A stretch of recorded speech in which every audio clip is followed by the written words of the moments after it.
Why do you hate your crush? A lot of people who are experiencing intense feelings for someone else, whether they're romantic or a variation of that, so non-platonic, may also have difficult negative feelings towards that person too. Now, of course, we can't explain all of those reasons. There are many reasons why you might feel those feelings, but I've seen some patterns from my own clients, and in this video, I'm just going to explain some of those to you, and perhaps some of them resonate and make sense of the situation. Hi, my name is Maris. I'm a trainee counselling psychologist living in London, and on this channel we talk about love, limerence, psychology, and anything I think you might find interesting or useful. Subscribe and like, it really helps out. Right, so the first reason I think people tend to feel negative feelings towards their crush, or something more intense than a crush, is because they feel a huge sense of loss of control, and they blame this person for it because they are garnering this attention from you, and that attention is holding you captive, or it feels that way. So if you felt in control of your feelings, if you felt like you had a say in whether or not you felt these feelings towards them, you might not feel so resentful. Or if you felt as powerful as them, as with as many resources, or that you were on an even playing field, then you may also be not experiencing negative feelings. But for most people who are in a crush, they tend to feel like there is some mismatch, that the other person is more powerful, arousing these feelings in you. That is the first reason, I think. You start to feel like, hey, this person has now taken a piece of bandwidth of mine. I cannot use my same faculties for things that I want because they are drawing so much of my attention, whether they are doing so intentionally or not. And that's negatively affecting me. Losing control to a person means you are under control, or at least that's what it feels like. It's not really the truth because it's your desire that's holding you captive, but nonetheless, because it's this one person towards whom you're feeling all these feelings, then it starts to feel like they are doing it deliberately, or it's unfair that they have this advantage of taking this attention from you, and it's taking over other parts of your life in a negative way too. So the second reason is that it looks like they have a better life than you. Sounds strange, but it's really that. It's that separate from you, they have a life, and there are several features of that that feel exclusive. So they exclude you because they haven't accepted you, presumably, or they're ambiguous about accepting you. So in that case, what's happening is you see their life as ideal, or certain parts of it. They're more social, successful. They are receiving attention from multiple people and you're not, that kind of thing. So it really becomes, by contrast, a comment perhaps on your life, that they get to continue life in this way and I don't. My life isn't as good because of my crush, or worse, they get to continue their life either without really knowing that they have this impact on you, or knowing and continuing anyway.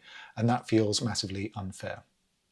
Now, it doesn't really matter if their life is objectively better than yours or not, or other people think that, because it's really the crush or those feelings that you have towards them that are making you feel that their life is better than yours, or it's something that you want. You want to be in it. And if they haven't accepted you, then you do not receive the benefits of being part of their life. So it doesn't really have to be any particular thing about their life that is better than yours, although that could be highlighted in your mind. It's just that you're not in it and they haven't invited you in it. So that feels like an exclusion, and therefore that leads to negative feelings.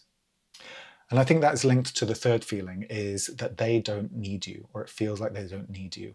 Otherwise, they would have given you the attention that you want, or they would have accepted you in the way that you've kind of made advances, if you've made advances, but they continue their life anyway. So what that shows is an independence from you. They do not need you. And to not be needed, everyone needs to be needed. Even in committed relationships, people want to feel needed, that they are contributing. People want to feel that what they do has substance and it means something to other people. With a crush or someone who's not reciprocating with you, what they're going to do is continue their life anyway. They may not really notice what you're doing. And how dare they not take me in, not take what I'm contributing, because I'm willing to give up a lot for them. I'm willing to contribute, and they just don't need me, and their life is continuing anyway. That, I would say, is the third pattern. And finally, and I would say this kind of binds the other elements together, is that desire hurts. Desire is painful. Now, this is kind of an Eastern idea, is that desire is pain, longing for things is pain. So to not desire is ideal. What's happening here is that by being attracted to something, by needing or wanting something, you become subservient to it. You become in need of whatever that thing is. Now, it doesn't need to be a person, it could be anything. And what happens there is you're really defining that thing as being what you want, because it's not something you have, right? So it's not just that it'd be nice to have it, but it's also that it's something you do not have. It's the fact that you don't have it that also adds to the desire. So it's not always the case that people get what they want and then they're fully satisfied and they enjoy it and they feel good. Most of the time you quickly adapt to it and you might feel pleased for the short term, but you go right back to wanting something else. So desire is kind of an innate thing. So changing your relationship with desire might be a good goal in general. It's not realistic to expect yourself never to desire anything, but just to be conscious of the fact that desiring may come with a host of issues because you're focusing on things you don't have rather than things you do have, and that becomes a pain of its own. So speaking a bit more broadly, desire highlights what you lack. And coming from a perspective of lacking is painful. I don't have this. I'm not this. I can't bring this in. I desire something other than myself. The other is outside of me. So when this desire takes on a form of a person, like you desire a person, you can blame them. It's more tangible. And especially when they do things to you or don't do things to you, like ignore you, or maybe give you mixed signals or negative signals, you can start to blame them. You are causing me this pain, this desire, but it's the desire itself that is causing the pain. It's just easier to blame a person than to reflect on the feeling that you have and the negative impacts it has on you.